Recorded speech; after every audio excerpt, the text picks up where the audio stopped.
નમસ્તે મિત્રો, Pallavi Ashwath નંતાણી સકાયટ્રિક social worker, સ્વાગત છે તમારું વાત સૌનીમાં મિત્રો. હા, અને શક્ય હશે તો evening talk at the end of Gujarati વાત હું લઈ લઈશ સમય પ્રમાણે, નહીં તો એ જુદું કહીશ. મિત્રો, સૌથી પહેલાં તો આપ સૌનો આભાર મારા જન્મદિવસની શુભેચ્છા અને બીજા કન્સર્ન બતાવવા માટે મિત્રો. હા,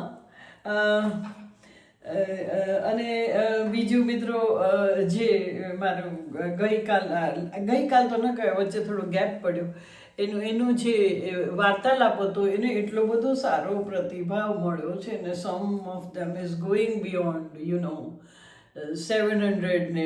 મારા માટે બહુ મોટી વાત છે, કારણ કે ઓન યોર ઓન તમે રજૂઆત કરો ને તમને બહુ જ વ્યુઅર મળે ઘણા, અને ઇન્ટરેક્શન મળે, લોકોને રસ પડે. બસ એ જ મને તો મારી મૂડી છે મિત્રો. હા, જે કંઈ મેળવ્યું છે એ ખુશી ખુશી સમાજને આપી અને સમાજ ખુશ થાય. હા, એ જ વાત છે. હવે તો જે લીધેલું આપવાનો ટાઈમ છે મિત્રો, કમાવાનો ટાઈમ નથી. તો આજે જે મારો વિષય છે એ પહેલાં હું ગુજરાતીમાં જ લઉં છું પૂરું આખું, કારણ કે મેં કહ્યું કે જો હું ટાઈમ જોઉં.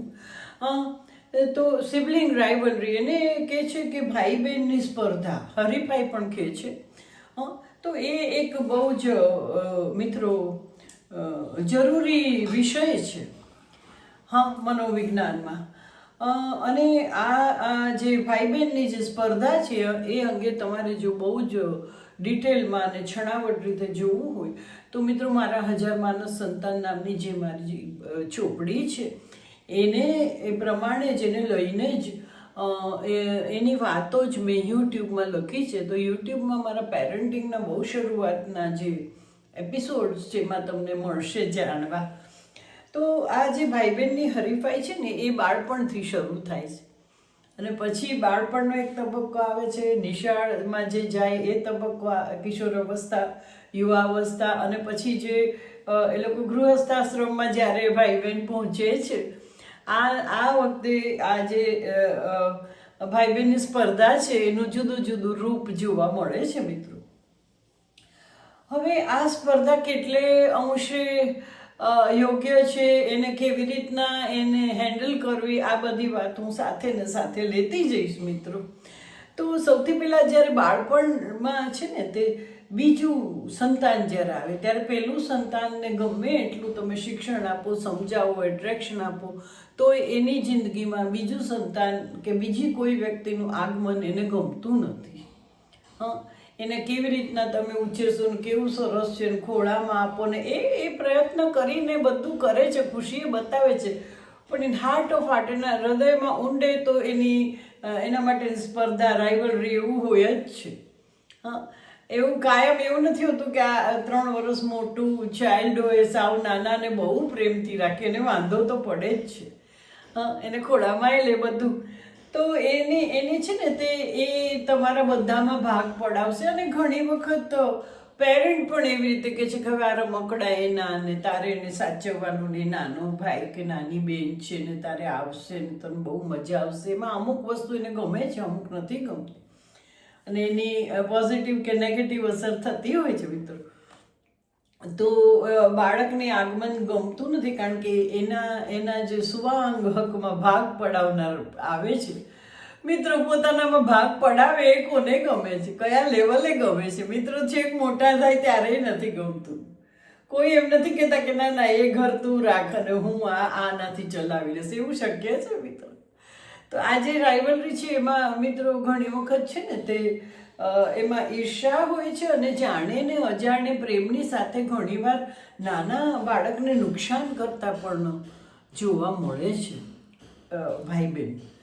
તો એનું ધ્યાન રાખવું પડે છે ને, કે વાગી જાય, કરી જાય, એને ગુસ્સો આવી જાય તો એ બહુ જ ડેલિકેટ ને કોમળ હોય છે ને, એને એવું ના કરાય, એવી ખબર બહુ પડતી નથી, એ ધ્યાન રાખવું પડે છે. ને ઘણીવાર આ ગુસ્સો તો એટલો બધો હું તમને કહું કે છુપો ગુસ્સો હોય છે ને, બતાડતા નથી. પણ મેં ઘણીવાર આ દાખલો આપ્યો છે કે ડોલ્સ કોર્નર જે હોય છે, જ્યાં બધું ઢીંગલીઓ હોય ને બધું રમવા કરવાનું હોય ને, છોકરાઓ હેડ પેરેન્ટ ડ્રાઈવર બને ને ઓફિસ કરે, છોકરીઓ ચણિયા કપચા પહેરે છે, કે છોકરાઓ પણ ઘણીવાર સ્કર્ટ્સ પહેરતા હોય છે, એમાં અમે પહેરવા પણ દેતા હતા. હા, તો મિત્રો છોકરીઓ પણ ઘણા વખત છોકરાઓને બેંગલ્સ પણ બહુ ગમતી હોય છે, colourful. So for the time being they will wear it. એને રિએક્શન ના આપો તો એ ખુશ થઈ જાય પછી. હા, તો પછી મિત્રો એ જે બાળક એક હતું, હું એની વાત કરતી હતી, એને એક ઢીંગલી લીધી અને એ ઢીંગલીને સુવાડી, અને મેં કહ્યું છે ઘણી વાર આ વાત કે કંઈક જે રસોડાનું સાધન હતું એવું કંઈક શાર્પ, એનાથી આમ કરીને એનું પેટ ચીરવા ટ્રાય કરીને, એટલે મને તો એમ કે ડૉક્ટર બન્યો છે. પછી ધીરે ધીરે તો આ ચીરવાનું વધ્યું, અને ઇમેજિનરી, આમ સાચે નથી ચીરાતી. અને પછી તો એને એ ખૂબ મારવા માંડ્યો, અને પછી તો એને પછાડવા માંડ્યો, અને છેલ્લે તો પછી સાવ ફેંકવા ઉછાળવા ગયો. ત્યારે મેં કહું, અરે અરે જરાક એને વાગી જશે, સરસ રીતે રાખ એમ કરીને. એટલે હી કેમ કરવા દીધું, એગ્રેશન બધું નીકળવા દીધું, અને હી કેમ બેક ટુ ધીસ વર્લ્ડ. અને પછી તપાસ કરતાં ખબર પડી કે ભાઈ ઘેર નાની બહેન આવી, તેનો એટલો બધો એનો હિડન ગુસ્સો હતો. એટલે રાઇવલરી શરૂઆતમાં આ રીતે હોય છે મિત્રો. હા, સ્પર્ધા, હરીફાઈ, ઈર્ષ્યા, જે કોઈ. ત્યાર પછી જ્યારે સ્કૂલ એજ હોય છે ત્યારે થોડું હેલ્ધી હોય છે, બે સાથે રમે ખરા, બે સાથે ક્રિએટિવ કામે કરે, વળી ઝઘડે ખરા. અને એમાં જાણે અજાણે એકને ગણિત બહુ સારું આવડતું હોય અને બીજાને ઓછું આવડતું હોય, તો જે રીતના એનો સ્વીકાર કુટુંબમાં થાય છે ત્યાંથી જ આના મૂળ નંખાઈ જાય છે કે અમારે એ તો કોઈ દિવસ ન બોલે ને આને તો બહુ જ સામે બોલવા જોઈએ એમ. એટલે બે જણ વચ્ચે રાઇવલરી હોતી નથી, પણ એના ગુણની વાત કરીને, એ સાંભળીને, એ પ્રત્યે વડીલોનું રિએક્શન જાણીને આ જે સ્પર્ધા ઊભી થાય છે. એ શાળા પછી જ્યારે બાળક ટીન એજમાં જાય ત્યારે ફ્રેન્ડ્સ પણ હોય છે, અને એકબીજાના અનુભવે શેર કરે છે, પણ રાઇવલરી તો ઘણી હોય છે. એકબીજાને વસ્તુ શેર કરે, એકબીજાના કપડાં હોય તો પહેરે. હા, અને મેલ ફિમેલમાં કંઈ એવું હોતું નથી, એટલે ઘણું એક્સચેન્જ કરે ને બધા બહુ સરસ રીતે રહેતા હોય છે. પણ એમાંય રાઇવલરીનું તત્વ તો હોય જ છે કે તું આટલો હોશિયાર ને હું આટલી હોશિયાર. થોડુંક હેલ્ધી ફ્રેન્ડશિપ જેવું હોય છે બે વચ્ચે આ ફેઝમાં. બીજાની કમ્પેરિઝન કરીએ તો. ત્યાર પછી જે યુવાની પછી જે મેરિડ લાઈફ એને કહો, કે એની કેરિયરની લાઈફ કહો, કે સેટલમેન્ટની લાઈફ કહો, ત્યારે તો મિત્રો જે કાંઈ ભણ્યું છે, જે કાંઈ મેળવ્યું છે, એના સંદર્ભમાં નોકરી મળે, અને એમાં તો કમ્પેરિઝનના ઢગલા થાય છે કે આને આમ મળ્યું ને આને આ પર્ક મળ્યા ને આને આ નથી ને. એમાં તો છે ને તે પેરેન્ટ્સના એક તો મૂળ હોય છે, એટલે એ લોકોને રાઇવલરી હોય છે. અને એની ઉપરાંત મિત્રો ખરેખર એ લોકોને પણ રાઇવલરી હોય છે, કારણ કે આને પ્રપોર્શનેટલી એને ક્વોલિફિકેશન પ્રમાણે મળે, કોઈને નથી મળતું, કોઈ બહુ સેટલ થાય, કોઈ સામાન્ય થાય, છેક સુધી તો જોઈન્ટ ફેમિલીમાં રહેતા નથી મિત્રો. હા, એટલે એ લોકોને અંદર બહુ સ્પર્ધા થાય છે. અને એ રીતે થોડુંક તમે ગમે એટલું ઇક્વલ માનો, પણ સાસરે તો સ્ત્રીને, દીકરીને જવાનું હોય છે. તો સાસરે જાય તો સાસરા વાઇઝ દરેકને કોઈનામાં ફ્રીડમ સારી હોય, કોઈનો સ્વભાવ સારો હોય, કોઈની ફાઇનાન્શિયલ કન્ડિશન બહુ સારી હોય, તો સાસરાને જમાઈની કમ્પેરિઝન સમાજમાં થયા. જુઓ, એ રિલેટેડ ટર્મમાં આસપાસનો સમાજ, મા બાપ, કુટુંબ જે એનું વાતચીત કરે છે ને, એમાંથી પણ આ વસ્તુ ગૂંથાય છે. એટલે સૌથી પહેલાં થોડુંક આપણે અવેર રહેવું જોઈએ. એમાં પણ આપણે કહીએ એમાં એનો સાર આવી જાય કે એને બહુ સારું છે, એટલે પેલીને થાય કે મારે નથી. હા, એ રીતે તો એમાં રાઇવલરી ચોક્કસ થાય છે. જમાઈના સ્વભાવ, સાસરાના સ્વભાવ, ઘરમાં કેવી સગવડતા છે, કોને કેટલું કામ કરવું પડે છે, કોનો કેટલો સ્વીકાર છે, આ બધું મા બાપને બહુ જ હોય છે. હા, અને કુટુંબના પણ બધાને હોય છે, ને સમાજ તો જુએ જ છે, સમાજ તો ચોક્કસ સરખામણી કરે છે મિત્રો. તો આ બધું રાઇવલરીમાં વણાય છે ને, મેં કહ્યું એમ નાનપણથી આવે છે. તો આમાં એવું છે કે પોતપોતાના ભાઈ બહેન, બધા પોઈન્ટ આવી ગયા જરાક, પોતપોતાના ભાઈ બહેન ગમે છે, પણ એમાં શું હોય છે કે સમય જાય ને એમ મિત્રો, એમાં બે એના પ્રકાર થોડું વચ્ચે કટ થઈ ગયું, સો આઈ લવ ટુ જોઈન. બે એના પ્રકાર હોય છે. એક તો પોતાના જે ભાઈ બહેન હોય છે, હા, એમને ગમે છે, પણ એમને પોતાના ભાઈ બહેનની અમુક વસ્તુ બરાબર ન હોય, ટેવ બરાબર ન હોય, એની પ્રગતિ માટે, એના સારા માટે તો એને કહેવાનું મન થાય છે, અને ઝઘડા થાય તો એ પ્લેનલી કહી દેતા હોય છે ભાઈ બહેન, ને એના લીધે ઝઘડા થાય છે. મિત્ર આવું બહુ નથી કહેતા, કે સગા સંબંધીમાં કોઈ કહેતા નથી, પણ એના હિતમાં હોય ને સાચી વાત હોય તો ભાઈ બહેન કહી દે ને આમાંથી ઝઘડો થઈ જાય છે. આ જે સ્પર્ધા છે એ પોઝિટિવ હોય ને નેગેટિવ હોય, બે જણની પ્રગતિ થાય એટલે એકબીજાની હેલ્ધી સ્પર્ધા પણ કરી શકાય, અને ઘણી વખત એના પરિણામ બહુ ખરાબ આવે છે જો નેગેટિવ રીતે સ્પર્ધા થાય ને એને ઇમોશનલી લઈ લે બાળક તો. અને આમાં સંબંધ પછીથી અમુક વખતે વણસી જાય છે બે વચ્ચે.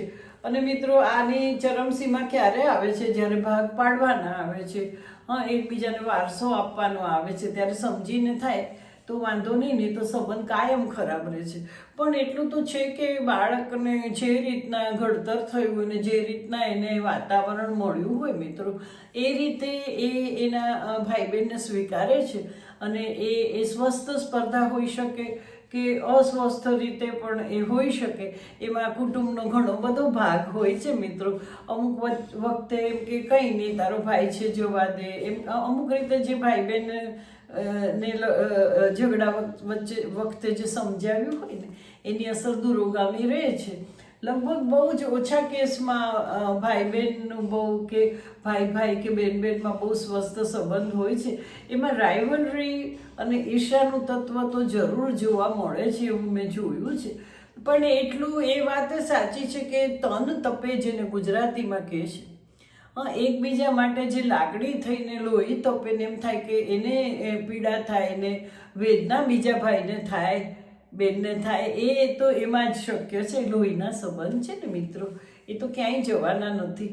પણ આપણે સ્પર્ધાને જરાક અમુક રીતે કુટુંબમાંથી જોઈએ અને એને પોઝિટિવ બનાવવા પ્રયત્ન કરીએ, અને અમુક સ્પર્ધાને પહેલેથી જ એને ચેક કરીને બે જણ વચ્ચે એવું સમાધાન કરાવીએ કે એ બહુ દૂરોગામી એની અસર ન થાય મિત્રો. બધાના અપ એન્ડ ડાઉન, બધાનું પગાર, બધાના સાસરા, બધાની એબિલિટી, આ બધું જુદું જુદું હોય છે.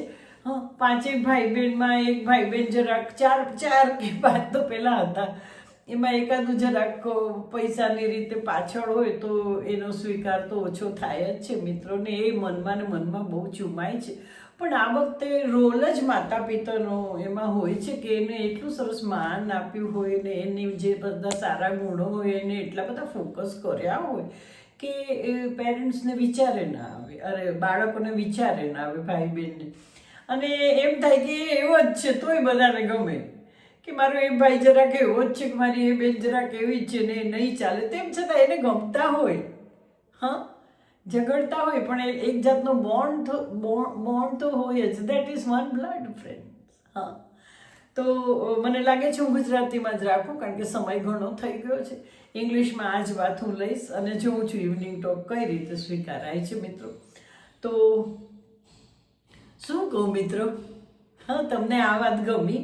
આ બહુ સનાતન સત્ય છે ને, ઇટ ઇઝ એવરીવેર. પણ આપણો હેતુ આની ચર્ચાનો એવો છે કે આપણે એને એ રીતે એવા માર્ગે લઈ જઈએ વડીલ તરીકે કે એના બહુ દૂરોગામી પરિણામ ના આવે ને, એ બહુ જ ખલેલ ન પહોંચાડે, અને બાય એન્ડ લાર્જ એકબીજા ભાઈ બહેનને સ્વીકાર આવે. બે જણે સાથે રહેવાનું છે, મા બાપની ગેરહાજરીમાં બધાએ સાથે રહેવાનું છે. મોટાએ નાનાનું ધ્યાન રાખવાનું છે ને ઊંચા લાવવાના છે. નાનાએ મોટા લોકો જ્યારે મોટા થાય ત્યારે એનું ધ્યાન રાખવાનું છે. તો આ બધો જે વાત છે ને એ લોકોના મનમાં ઉતારીને એક સુંદર વાતાવરણ કરીએ, એ વાલીઓની પણ ફરજ છે. તો આ વાત તો મને લાગે છે દાદા દાદી, મમ્મી પપ્પા અને ઇટ્સ બાળકો, જે સિબલિંગ છે, ભાઈ બહેન, એ બધાને માટે જરૂરી થશે. આશા છે તમને ગમશે. Thank you so much friends. Prem Pallavi.